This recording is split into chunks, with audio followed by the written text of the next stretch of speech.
Just another routine mission. Why do they always say that before a mission? Of course it's routine. You haven't done anything yet. It's everything that happens along the way. The choices you make, the paths you choose, that turn the routine into anything but. Of course, that's how it started. A routine mission, answering a distress call. And look where that got me. We were testing out the Normandy, Captain Anderson's new ship, when the distress call came in. An Alliance patrol on Eden Prime had been attacked. They'd seen something they couldn't explain. And whatever it was massive. I hit the ground with my lieutenant, Caden Olenko. A good kid, loyal, by the book, with a talent for biotics. We came across the lone survivor of the patrol, Gunnery Chief Ashley Williams. A soldier to the core. Tough, disciplined, ready to take on whatever came her way. Ashley joined up with us and took us to the spot where she lost her squad. That's when we saw it. The ship. Like nothing I'd ever seen. It was massive, scorching the colony and everything around it as it blasted away. We followed the path of destruction to an artifact, a beacon left by a long-dead race called the Protheans. The colony had dug it up, and whoever attacked them had tried to take it. Chief Williams made the mistake of getting too close. It hit her with some type of energy. I grabbed her and threw her out of the way. That's when it hit me. Hard. Every muscle in my body went rigid. I couldn't move, could barely breathe.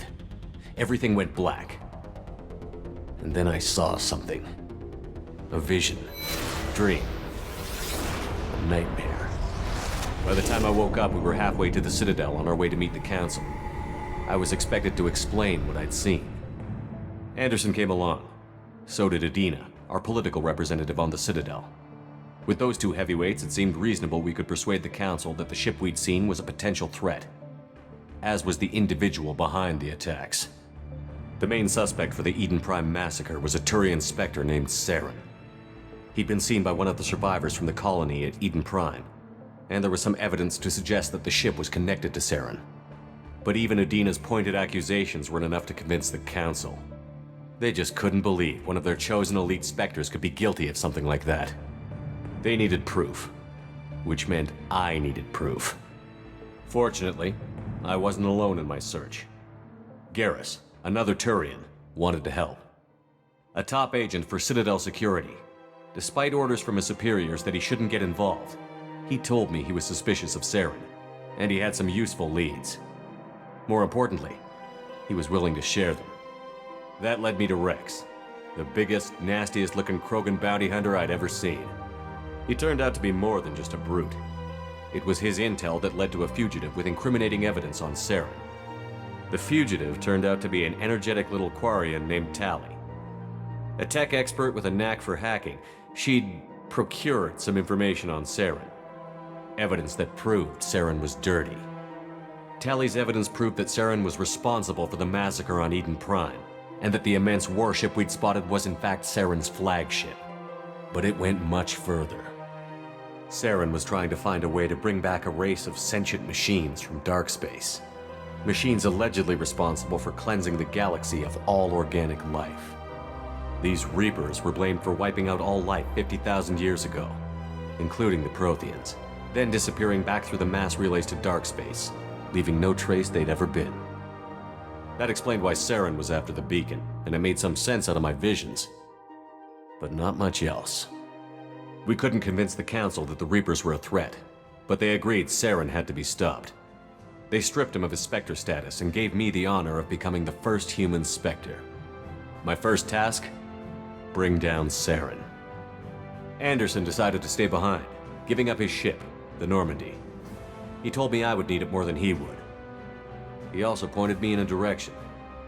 Liara, a Prothean expert, adept in biotics, and maybe most importantly, daughter of Benezia, Saren's top lieutenant. And like most Asari, as beautiful as she is intelligent, and born with a unique ability to meld with other species. Liara was able to help me decipher some of the vision the beacon had given me. Nothing concrete, but it gave me some clues. And a new appreciation for the Asari. Her technique for accessing my vision was unexpected, but not at all unpleasant. Ashley was a little concerned about the connection I shared with Liara. As commander, I knew either relationship had the potential to interfere with the mission. I told Liara about how I felt. Apparently, she'd felt it too. But we agreed we wouldn't let it get in the way of our mission. Finding Saren. Thanks to Liara's help, we had our next lead. Benezia. Saren had taken her to Novaria, where he'd enslaved a dangerous race of insect-like creatures, the Rachni. He ordered Benezia to use the same technique Liara had used on me to extract information from the Rachni Queen. The Queen's drones were everywhere, and they weren't happy.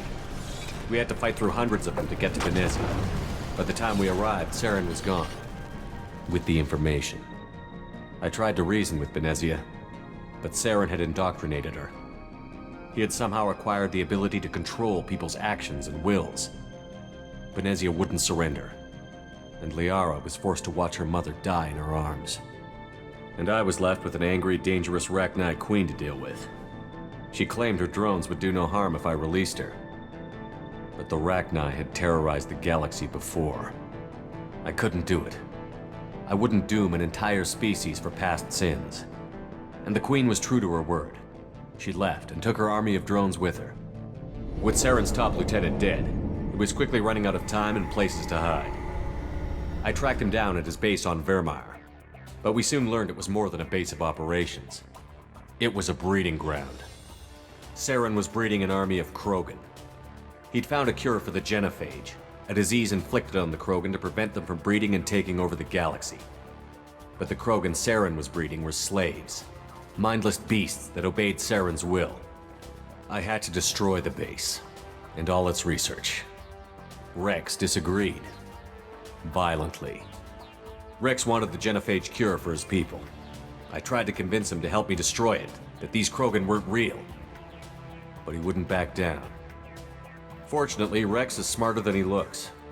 He realized this wasn't the way to help his people, and that Saren was the real threat. When we finally got to the center of the base, I realized just how close Saren was to completing his plan. He was already in communication with the Reapers. Sovereign, Saren's flagship we'd all assumed was just a ship, was a Reaper. It spoke to me, threatened me. I could feel the menace it had for every living thing. It wanted me dead. It wanted us all dead. And I knew it was capable of doing just that. What I couldn't understand was why Saren would help it.